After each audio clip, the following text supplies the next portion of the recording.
87ನೇ ಅಖಿಲ ಭಾರತ ಕನ್ನಡ ಸಾಹಿತ್ಯ ಸಮ್ಮೇಳನದ ಕನ್ನಡದ ರಥವು ಶಿರಸಿಯ ಯಲ್ಲಾಪುರ ನಾಕಾ ಬಳಿ ಆಗಮಿಸಿದಂತೆ ಕನ್ನಡದ ರಥಕ್ಕೆ ತಾಲೂಕು ಆಡಳಿತದಿಂದ ಸ್ವಾಗತಿಸಲಾಯಿತು.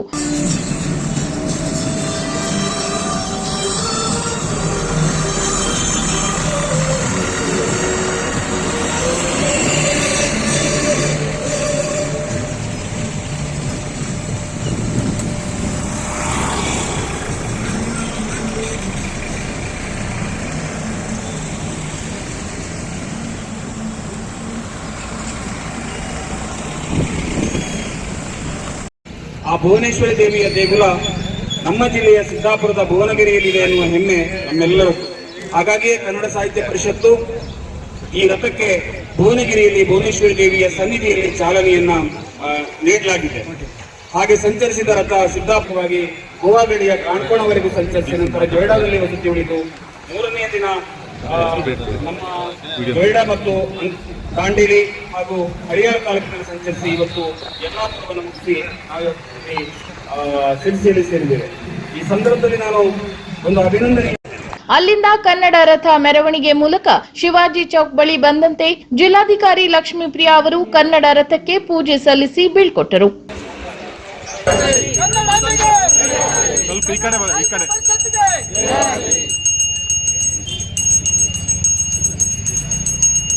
ಅಧ್ಯಕ್ಷ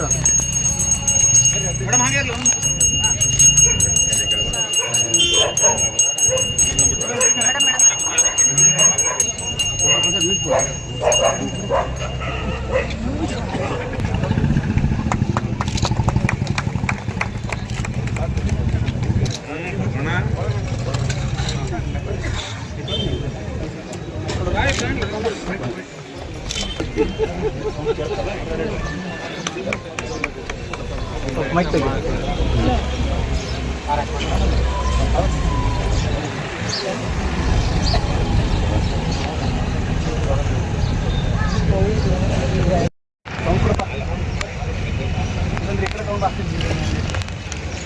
ಸಚಿವರು ಸೇರಿಕೊಂಡು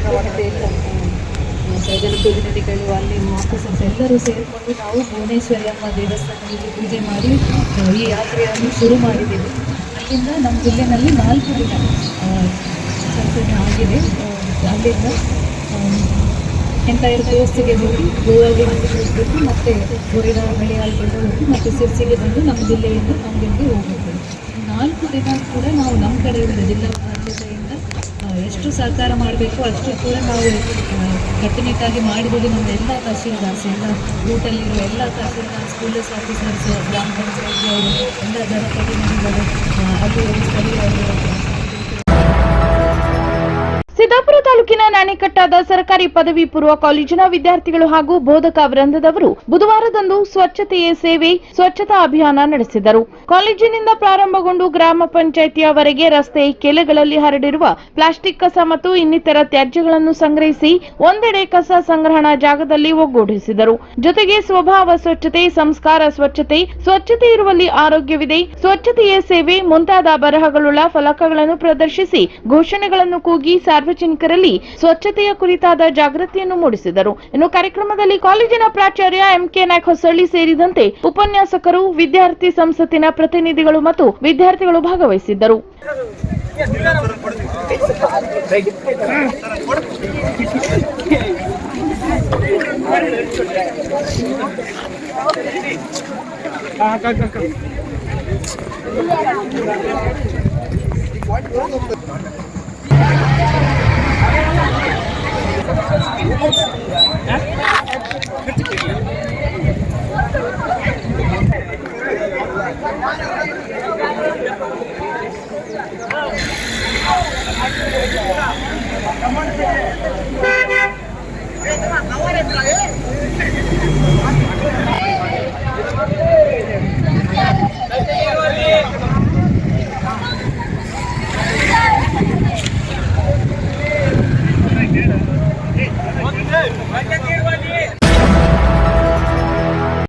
ನಗರದ ಸ್ವಚ್ಛತೆ ಕಾಪಾಡುವ ಪೌರ ಕಾರ್ಮಿಕರನ್ನು ಗೌರವಿಸುವುದು ನಮ್ಮೆಲ್ಲರ ಕರ್ತವ್ಯವಾಗಿದೆ ಎಂದು ಶಾಸಕ ಭೀಮಣ್ಣ ನಾಯ್ಕ ತಿಳಿಸಿದರು. ಅವರು ನಗರದ ಅಕ್ಷಯ ಗಾರ್ಡನ್ನಲ್ಲಿ ನಗರಸಭೆಯಿಂದ ಆಯೋಜಿಸಿದ ಪೌರ ಕಾರ್ಮಿಕ ದಿನಾಚರಣೆಯನ್ನು ಉದ್ಘಾಟಿಸಿ ಪೌರ ಕಾರ್ಮಿಕರನ್ನು ಸನ್ಮಾನಿಸಿ ಮಾತನಾಡಿದರು.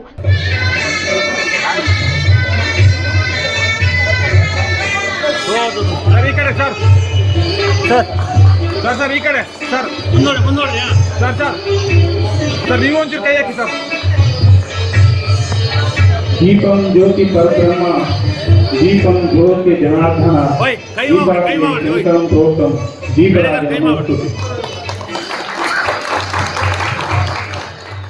ನಾವೆಲ್ಲರೂ ಏಳುವ ಮುನ್ನ ನಗರವನ್ನು ಸ್ವಚ್ಛವಾಗಿಡುವ ಪೌರ ಕಾರ್ಮಿಕರಿಗೆ ಗೌರವಯುತವಾಗಿ ನೋಡಬೇಕು. ತಮ್ಮ ಆರೋಗ್ಯದ ಜೊತೆ ಬೆಳಿಗ್ಗೆ ಎದ್ದು ನಗರದ ಸ್ವಚ್ಛತೆ ಕಾಪಾಡುತ್ತಿರುವುದಕ್ಕೆ ಎಷ್ಟೇ ಅಭಿನಂದನೆ ಹೇಳಿದರೂ ಸಾಲದು. ಪೌರ ಕಾರ್ಮಿಕರಿಗೆ ಸರ್ಕಾರ ಸಾಕಷ್ಟು ಸೌಲಭ್ಯ ನೀಡುತ್ತಿದೆ. ದಿನಗೂಲಿ ನೌಕರರನ್ನು ಖಾಯಂ ಮಾಡಿ ಆರ್ಥಿಕ ಭದ್ರತೆ ನೀಡಿದೆ. ಆರೋಗ್ಯ ರಕ್ಷಕರು ಪೌರ ಕಾರ್ಮಿಕರು. ಸೂರು ಇಲ್ಲದ ಪೌರ ಕಾರ್ಮಿಕರಿಗೆ ಮನೆ ಮಂಜೂರಿ ಮಾಡುವ ಪ್ರಯತ್ನ ನಾವೆಲ್ಲರೂ ಮಾಡೋಣ ಎಂದು ಇದೇ ವೇಳೆ ತಿಳಿಸಿದರು. ಕೃಷ್ಣ ಜರ್ಮಾಲಿ, ನಂದನ್ ಎಂ ಕಾನಡೆ, ಸುರೇಶ್ ಎಸ್ ಭಟ್ಟಿ, ರಾಘವೇಂದ್ರ ಸುಬ್ಬ ಮಂಗಳ ಇವರು 10 ಜನ ಇಂದಿನ ಈ ದಿನಾಚರಣೆಯ ಕಾರ್ಯಕ್ರಮದಲ್ಲಿ ಸನ್ಮಾನಿತರಾಗಿದ್ದಾರೆ. ನಾವು ವೇದಿಕೆ ಇನ್ನು ನಗರಸಭೆಯಲ್ಲಿ ಪ್ರತಿ ದಿನವೂ ಪೌರ ಕಾರ್ಮಿಕರ ಆರೋಗ್ಯ ತಪಾಸಣೆ ಮಾಡುವ ವ್ಯವಸ್ಥೆಯಾಗಬೇಕು. ಅವರ ಮಕ್ಕಳಿಗೆ ಉನ್ನತ ಶಿಕ್ಷಣ ಕೊಡಿಸುವುದರ ಜೊತೆಗೆ ಉತ್ತಮ ಸಂಸ್ಕಾರ ನೀಡಬೇಕು. ಮಕ್ಕಳ ಶಿಕ್ಷಣಕ್ಕಾಗಿ ಆರ್ಥಿಕ ಸಮಸ್ಯೆ ಇದ್ದರೆ ನನ್ನ ಬಳಿ ಬನ್ನಿ, ಖಂಡಿತ ಸಹಾಯ ಮಾಡುತ್ತೇನೆ ಎಂದರು.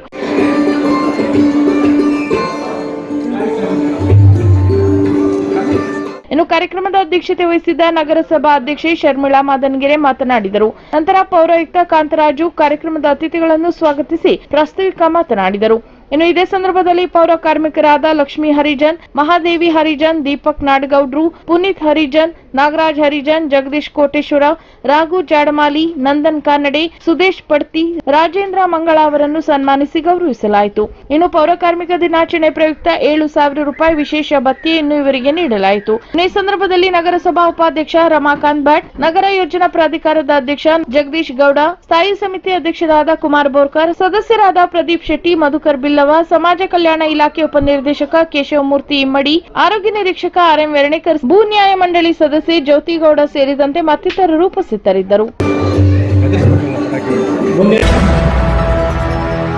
101 ವರ್ಷದ ಇತಿಹಾಸ ಹೊಂದಿದ ಟಿಎಸ್ಎಸ್ ಸಂಸ್ಥೆಯ ವಾರ್ಷಿಕ ಸರ್ವಸಾಧಾರಣ ಸಭೆ ಮಂಗಳವಾರ ಟಿಎಸ್ಎಸ್ ಆವರಣದಲ್ಲಿ ಸುಲಲಿತವಾಗಿ ನಡೆಯುವ ಮುಖಾಂತರ ಹಲವು ಸದಸ್ಯರಲ್ಲಿದ್ದ ಕುತೂಹಲಕ್ಕೆ ತೆರೆ ಬಿದ್ದಿದೆ. ಹಾಲಿ ಆಡಳಿತ ಮಂಡಳಿಯ ಎಲ್ಲ ಸೂಚನೆಗೂ ಠರಾವಿಗೂ ಸದಸ್ಯರು ಚಪ್ಪಾಳೆ ಮುಖಾಂತರ ಒಪ್ಪಿಗೆ ಸೂಚಿಸುವ ಮೂಲಕ ಹೊಸ ಇತಿಹಾಸವನ್ನು ಸೃಷ್ಟಿಸಿತು.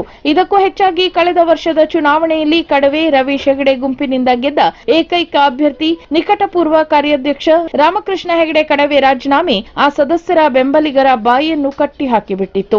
ಇನ್ನು ಬೆಳಗಿನಿಂದ ಸಂಜೆಯವರೆಗೂ ಸುದೀರ್ಘವಾಗಿ ನಡೆದ ಸಭೆಯಲ್ಲಿ ಟಿಎಸ್ಎಸ್ ಅಧ್ಯಕ್ಷ ಗೋಪಾಲಕೃಷ್ಣ ವೈದ್ಯ ಅವರು ಸುಮಾರು 300 ಪುಟದ ಹೇಳಿಕೆಗಳನ್ನು ಉದಾಹರಣೆಗಳೊಂದಿಗೆ ವಿವರಿಸಿ ಸದಸ್ಯರ ಸಂಶಯಗಳಿಗೆ ಉತ್ತರ ನೀಡಿದರು. ಇನ್ನು ಆಡಿಟ್ ವರದಿ ಆಧರಿಸಿ ಮಾಜಿ ಪ್ರಧಾನ ವ್ಯವಸ್ಥಾಪಕ, ಮಾಜಿ ಕಾರ್ಯಾಧ್ಯಕ್ಷ ರಾಮಕೃಷ್ಣ ಹೆಗಡೆ ನೀಡಬೇಕಾದ ಹಣದ ವಸೂಲಾತಿಗೆ ಅನುಮೋದನೆಯನ್ನು ಸಭೆಯಿಂದ ಪಡೆದುಕೊಂಡರು. ಇನ್ನು ಟಿಎಸ್ಎಸ್ ಸಂಸ್ಥೆ ಸಹಕಾರಿ ಸಂಘಕ್ಕೆ ನೀಡುವ ಸಾಲದ ಮೇಲಿನ ಬಡ್ಡಿಯನ್ನು 1% ಕಡಿಮೆ ಮಾಡುವ ಪ್ರಸ್ತಾಪ ಮಂಡಿಸಿ ಸಭೆಯ ಒಪ್ಪಿಗೆ ಪಡೆಯಲಾಯಿತು. ಇನ್ನು ನೌಕರರ ನಿವೃತ್ತಿ ವಯಸ್ಸನ್ನು 60 ವರ್ಷಕ್ಕೆ ಏರಿಸಲಾಯಿತು. ಇನ್ನು ಸಭೆಗೆ ಮಾಜಿ ಪ್ರಧಾನ ವ್ಯವಸ್ಥಾಪಕ ರವೀಶ್ ಹೆಗಡೆಗೂ ಆಮಂತ್ರಣವಿದ್ದರೂ ಅವರು ಸಭೆಯಲ್ಲಿ ಉಪಸ್ಥಿತರಿರಲಿಲ್ಲ.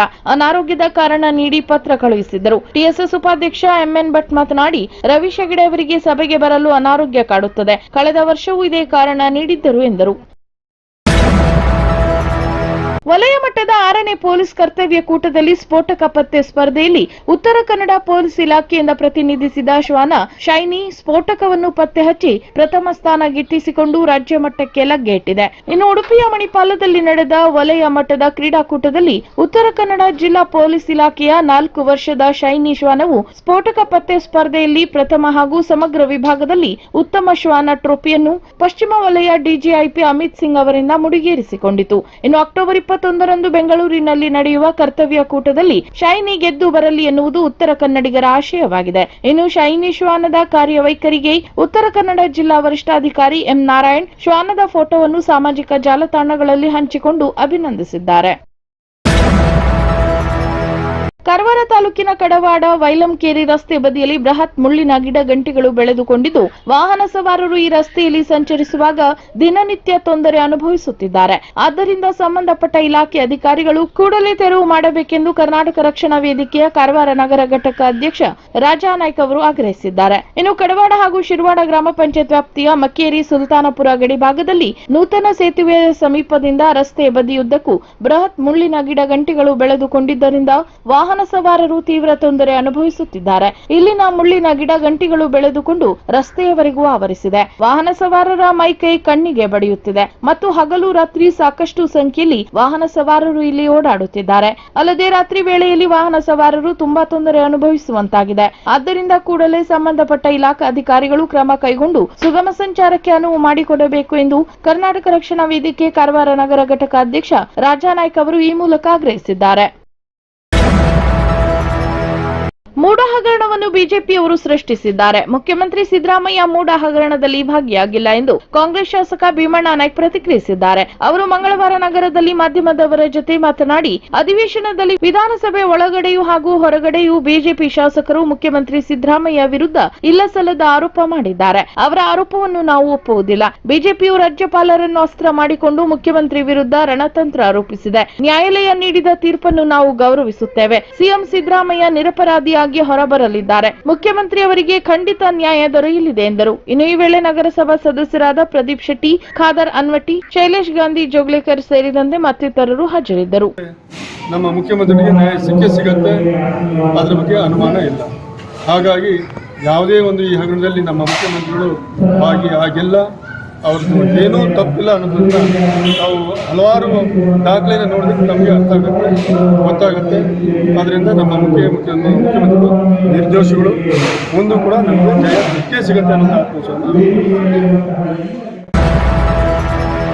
ಅಗ್ರ ಪಂಕ್ತಿಯ ಲೇಖಕ, ರಾಷ್ಟ್ರವಾದಿ, ದಾರ್ಶನಿಕ, ಮಾರ್ಗದರ್ಶಕರಾದ ಪಂಡಿತ್ ದೀನದಯಾಳ್ ಉಪಾಧ್ಯಾಯ ಅವರ ಜನ್ಮದಿನದ ಪ್ರಯುಕ್ತ ಶಿರಸಿಯ ಬಿಜೆಪಿ ನಗರ ಹಾಗೂ ಗ್ರಾಮೀಣ ಮಂಡಳ ವತಿಯಿಂದ ಪಂಡಿತ್ ದೀನದಯಾಳ್ ಉಪಾಧ್ಯಾಯರ ಭಾವಚಿತ್ರಕ್ಕೆ ಪುಷ್ಪ ನಮನ ಸಲ್ಲಿಸಲಾಯಿತು. ಇನ್ನು ಈ ವೇಳೆ ಬಿಜೆಪಿ ಶಿರಸಿ ನಗರ ಮಂಡಳ ಅಧ್ಯಕ್ಷರಾದ ಆನಂದ್ ಸಾಲೇರ್, ಗ್ರಾಮೀಣ ಮಂಡಳ ಅಧ್ಯಕ್ಷರಾದ ಉಷಾ ಹೆಗಡೆ, ನಗರಸಭಾ ಉಪಾಧ್ಯಕ್ಷರಾದ ರಮಾಕಾಂತ್ ಭಟ್, ನಗರ ಪ್ರಧಾನ ಕಾರ್ಯದರ್ಶಿಗಳಾದ ನಾಗರಾಜ್ ನಾಯ್ಕ್, ಮಾಲ್ತೇಶ್ ಹಾದಿಮನೆ, ಜಿಲ್ಲಾ ಕಾರ್ಯಾಲಯ ಕಾರ್ಯದರ್ಶಿ ಶ್ರೀರಾಮ್ ನಾಯ್ಕ್, ಜಿಲ್ಲಾ ಸಾಮಾಜಿಕ ಜಾಲತಾಣ ಸಂಚಾಲಕರಾದ ರವಿಚಂದ್ರ ಶೆಟ್ಟಿ, ಜಿಲ್ಲಾ ಪ್ರಮುಖರಾದ ಶ್ರೀಕಾಂತ್ ನಾಯ್ಕ್, ನಗರ ಕೋಶಾಧ್ಯಕ್ಷರಾದ ಮಲ್ಲಿಕಾರ್ಜುನ್ ಹಾದಿಮನೆ, ಎಸ್ಸಿ ಮೋರ್ಚಾ ನಗರ ಅಧ್ಯಕ್ಷರಾದ ಅರವಿಂದ್ ನೇತ್ರೇಕರ್, ಶ್ರೀನಿವಾಸ್ ವೇಣೇಕರ್ ಸೇರಿದಂತೆ ಕಾರ್ಯಕರ್ತರು ಉಪಸ್ಥಿತರಿದ್ದರು. ವೈದ್ಯಕೀಯ ವಿಜ್ಞಾನ ಹಾಗೂ ತಂತ್ರಜ್ಞಾನ ಕ್ಷೇತ್ರದಲ್ಲಿ ವಿಶ್ವಮಟ್ಟದ ಸಾಧನೆಯಾಗಿದ್ದರೂ ಸಹ 60%ಕ್ಕಿಂತ ಹೆಚ್ಚು ಜನರಿಗೆ ಇಂದು ಪೂರ್ಣ ಪ್ರಮಾಣದ ಆರೋಗ್ಯ ಸೇವೆ ಲಭ್ಯವಾಗುತ್ತಿಲ್ಲ ಎಂದು ಶಿರಸಿ ಸಿದ್ದಾಪುರ ವಿಧಾನಸಭಾ ಕ್ಷೇತ್ರದ ಶಾಸಕ ಭೀಮಣ್ಣ ನಾಯ್ಕ್ ವಿಷಾದ ವ್ಯಕ್ತಪಡಿಸಿದರು. ಶಿರಸಿಯ ಪ್ರತಿಷ್ಠಿತ ಸ್ಕಾಡ್ವೆ ಸಂಸ್ಥೆ, ಗುಜರಾತ್ನ Desai foundation trust, Rotary club Sirsi, ಭಾರತೀಯ ವೈದ್ಯಕೀಯ ಸಂಘ ಶಿರಸಿ, ಶಿವಮೊಗ್ಗದ ಸಹ್ಯಾದ್ರಿ ನಾರಾಯಣ ಹೃದಯಾಲಯ ಆಸ್ಪತ್ರೆ ಹಾಗೂ ಇತರ ಸಂಘ ಸಂಸ್ಥೆಗಳ ಸಹಯೋಗದಲ್ಲಿ ಸೆಪ್ಟೆಂಬರ್ 24ರಂದು ಆಯೋಜಿಸಲಾಗಿದ್ದ ಬೃಹತ್ ಉಚಿತ ಆರೋಗ್ಯ ತಪಾಸಣಾ ಶಿಬಿರವನ್ನು ಉದ್ಘಾಟಿಸಿ ಅವರು ಮಾತನಾಡಿದರು. ಇನ್ನು ಮುಖ್ಯ ಅತಿಥಿಗಳಾಗಿದ್ದ ಶಿರಸಿ ನಗರ ಯೋಜನಾ ಪ್ರಾಧಿಕಾರ ಅಧ್ಯಕ್ಷ ಜಗದೀಶ್ ಗೌಡ, ನಗರಸಭೆ ಅಧ್ಯಕ್ಷೆ ಶರ್ಮಿಳಾ ಮಾದನ್ಗೆರೆ, ಕೆನರಾ ಬ್ಯಾಂಕ್ ಸಹಾಯಕ ಪ್ರಧಾನ ವ್ಯವಸ್ಥಾಪಕರಾದ ಮುರಾರಿ ಮೋಹನ್, ಸ್ಕಾಡ್ವೆ ಸಂಸ್ಥೆ ನಿರ್ದೇಶಕ ಕೆಎನ್ ಹೊಸ್ಮನಿ, ಎಸ್ಬಿಐ ಬ್ಯಾಂಕ್ ಸಹಾಯಕ ಪ್ರಧಾನ ವ್ಯವಸ್ಥಾಪಕರಾದ ಪಿಯು ಪರಿ ಸಂದರ್ಭೋಚಿತವಾಗಿ ಮಾತನಾಡಿದರು. ಇನ್ನು ಶಿಬಿರದಲ್ಲಿ ಸುಮಾರು 15ಕ್ಕಿಂತ ಹೆಚ್ಚು ವಿವಿಧ ತಜ್ಞ ವೈದ್ಯರು ಭಾಗವಹಿಸಿದ್ದು ಹಲವಾರು ರೀತಿಯ ತಪಾಸಣೆ ಹಾಗೂ ಮಧುಮೇಹ ಮತ್ತು ರಕ್ತದೊತ್ತಡ ಪರೀಕ್ಷೆ, ಮನೋರೋಗ ತಪಾಸಣೆ ಮಾಡಲಾಯಿತು. ಇನ್ನು ಶಿರಸಿ ಹಾಗೂ ಸುತ್ತಮುತ್ತಲಿನ ಗ್ರಾಮೀಣ ಪ್ರದೇಶದ ಸರಿಸುಮಾರು